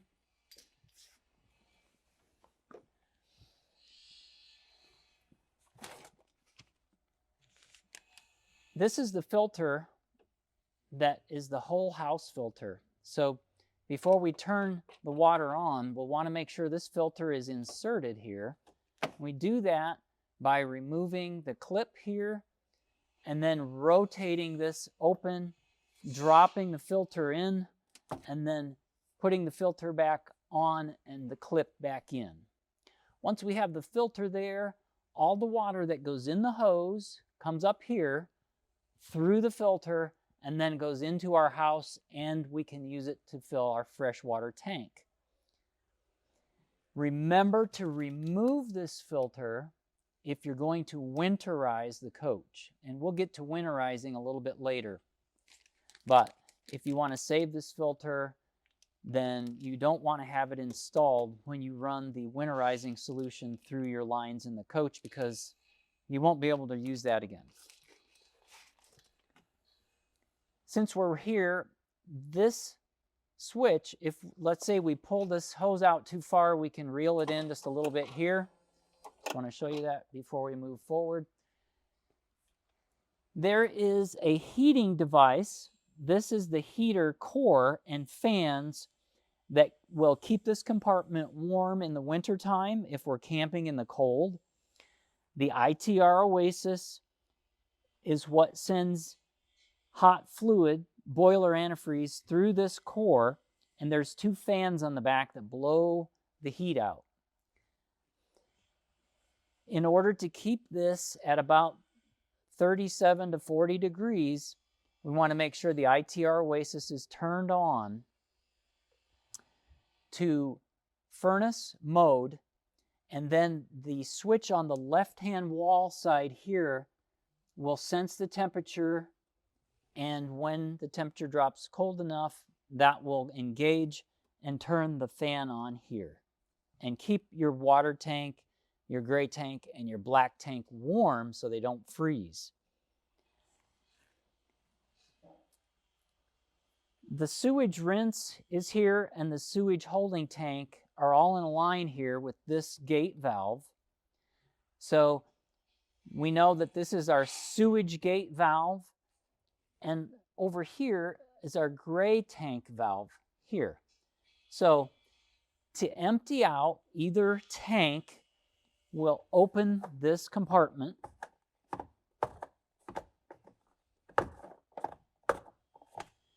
and we'll lift this out, take this off, connect our hose, run it to the drain for the sewer. And typically we want to empty the sewer first and then follow with the gray. The reason that we do that is the gray water will help rinse out the hose.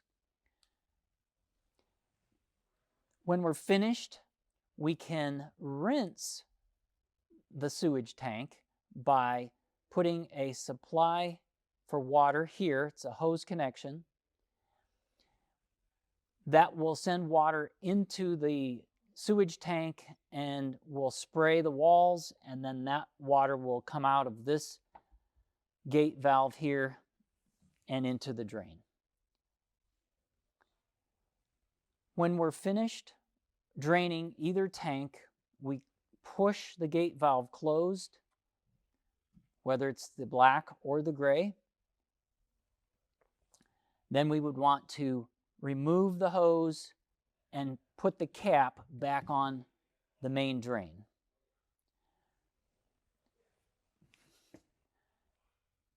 This is our freshwater tank fill. There's a freshwater tank, you can see it, it's a white tank straight back.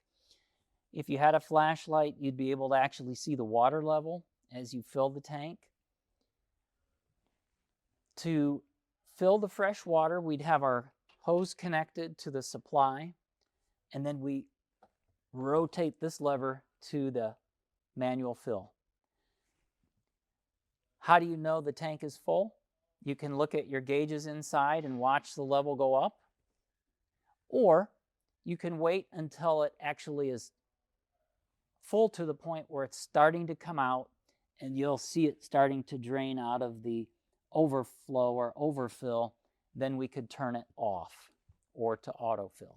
If we leave it in the autofill, we can turn our autofill on any of our panels, and then it continues to fill the tank as needed. As you noticed here, the autofill must be enabled at the monitor panel inside the coach. Our water pump is here. When it's on, the LED is on. You can manually turn it on here or on your panels inside. Now we're going to talk about winterizing. This is the winterizing pickup hose. The instructions for winterizing are right here. If you look up here, everything is spelled out. To use the winterizing kit, you drain your freshwater tank, water lines, and appliances. How do you drain them? Right here. Here's your low point drains.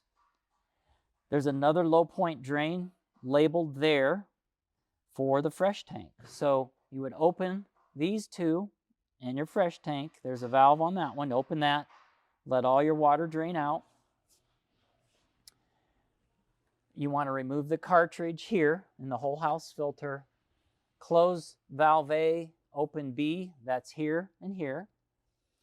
And then you want to insert this hose into the container of potable antifreeze and then turn on the water pump, which is here, and that will start to pull up the antifreeze into the water pump, and it will send the antifreeze into all of the appliances and sinks, and then you turn those appliances on, whether it's the washing machine or the dishwasher or any device. We want to make sure that the antifreeze solution is going into all of those areas and all of the lines, hot and cold.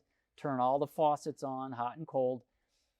Once all of the lines are filled with the antifreeze, then we can turn off the water pump. We want to make sure and flush the toilets.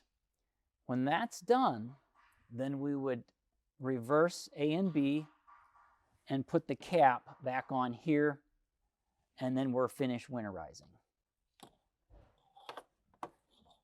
There is a small screen that is located here. If it catches any debris that's coming in the water, you might notice that screen would need to be cleaned. That can be turned counterclockwise, taken off, cleaned, and put back on.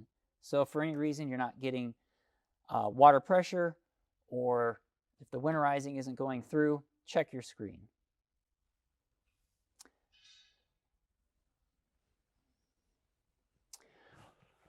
When you're finished, put your cap back on.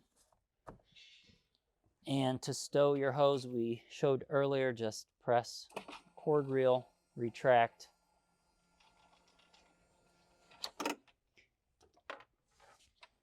The interior light here will go out when the door is closed.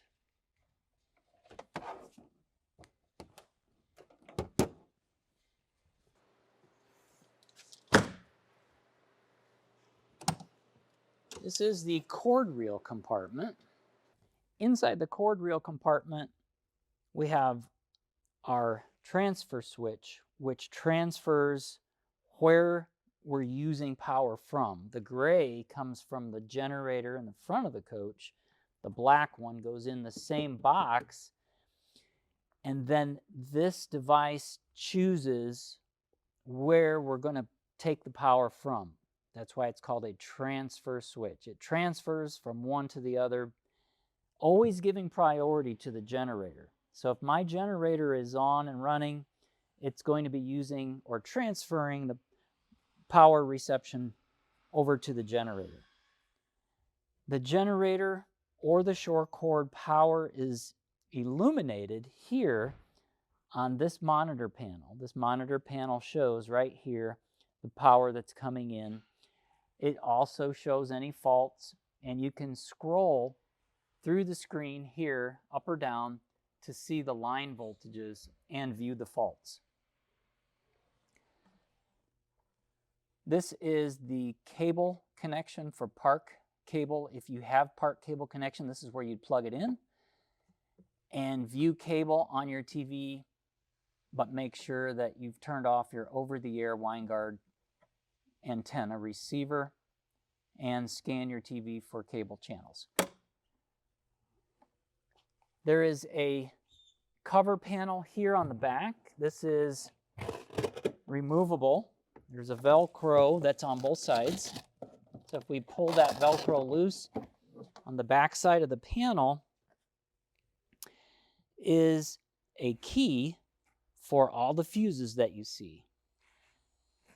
So if we had, for instance, the entrance step was not working, that's fuse number F8. So we would go to F8 here, pull F8 out, or if F8, like, let's see, F8 is this fuse here, but if it was this one, it may just need to be reset. So if it's one of the smaller fuses, you can pull it out and replace it.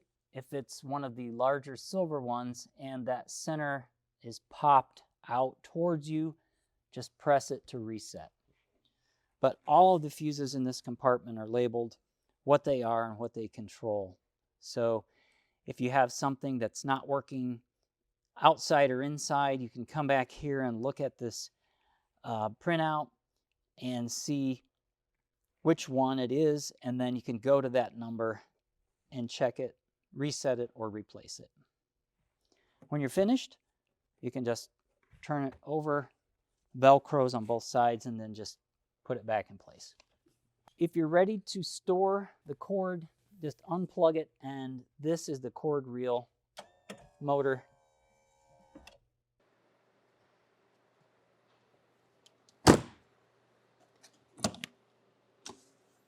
This is the hydronic furnace compartment. To turn it on and have control on the panel inside, you first have to turn the power on here. So if this switch is turned off, you won't be able to turn it on in the inside panel. So we leave that on, then we can turn it on and off inside. The lights here for the function that's running will be displayed in green here, but the bottom ones from the igniter down may go red. If they go red, that's a fault that needs to go to service. If the green ones are flashing green, they need to go to service. When the burner is running, you can view through this window, you can see the flame inside. At the top is a Hobbs meter, tells you how many hours are on it. If for some reason the interior control panel isn't giving you the functions to turn it on and off, but you're kind of in an emergency situation and you need hot water or you need heat, Newmar includes the manual touch panel that you can plug in right here to this cord here at the bottom, and you can operate this for heat or hot water manually right here with this touch panel. All of the controls go through this silver box. If any of the lights on the front of this silver box are red, you can see now they're green. That is a likely fuse replacement issue. And to view or check a fuse, this cover panel can be removed just by pulling the cover off like this. There's fuses on this side and this side that line up with the LED light that might be red. So if you see one of these that are red, pull the fuse out. If it's bad, replace it, and your light should go green. All of the functions are displayed here, so you'll know what is operating when it's green or what might have failed when it turns red. When you're finished, put this back on. More storage area with spare tile and vacuum accessories with the vacuum.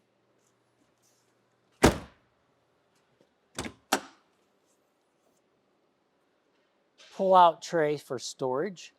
You'll notice a blue water line here.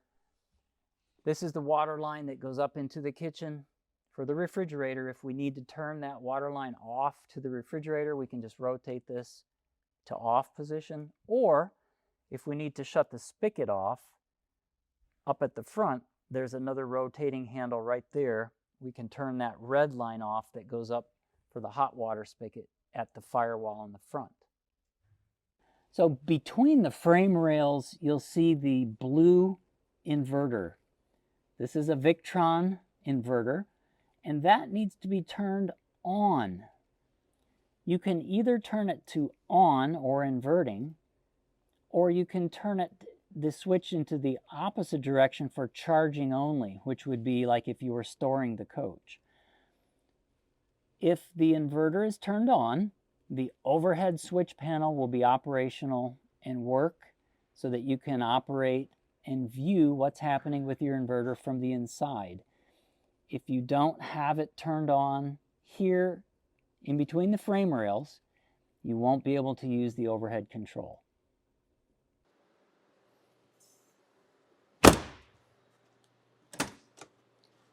And our house battery tray compartment. The batteries are on a tray that can be pulled out for service. Just lift the pins out on both sides. And you'll notice they're a little dusty because this is not a sealed compartment. We don't want the batteries in a sealed compartment because they need airflow.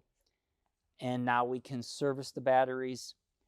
These batteries have fluid in them. You can add distilled water to keep the level up.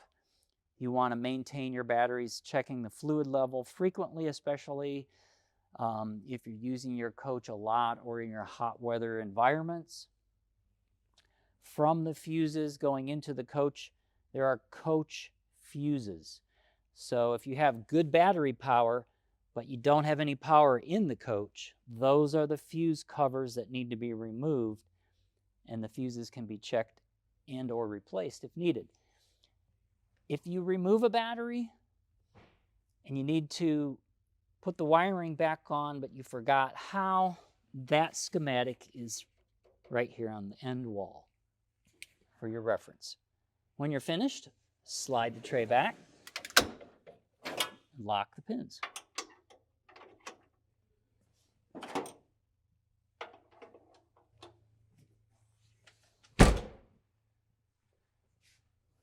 This fuel door is the same diesel fill for the same tank as the other side.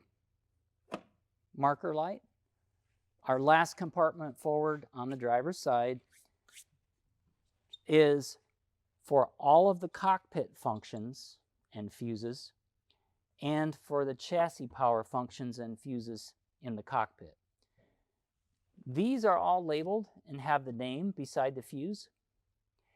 And if any of the LEDs turn red, that LED is telling you that that fuse needs to be replaced. Just look on the left here, match the right fuse number, which is the size, and replace that fuse. That's easy. If these fuses on the chassis side need to be replaced, you would have to take the cover off by lifting these tabs on both the back and the front. Flip the cover towards you to view the name of the device, and then you can see which fuse or relay that it is, and then replace that one. When you're finished, just put the cover back on and clip into place. This is the ECM. These are your battery connections coming from your batteries. This is the living room 120 volt connection for the floor heat. Before you extend your slide room, when you get to the campground, you want to walk around your coach and check this gap, which is called the reveal gap. Make sure it's about a 3/16 of an inch. If you see that this gap is too close or touching, you'll need to move your coach to a more level area. And always have your coach on air or air ride suspension before you run your room out. Then after you run your room out, then run your jacks down to level the coach.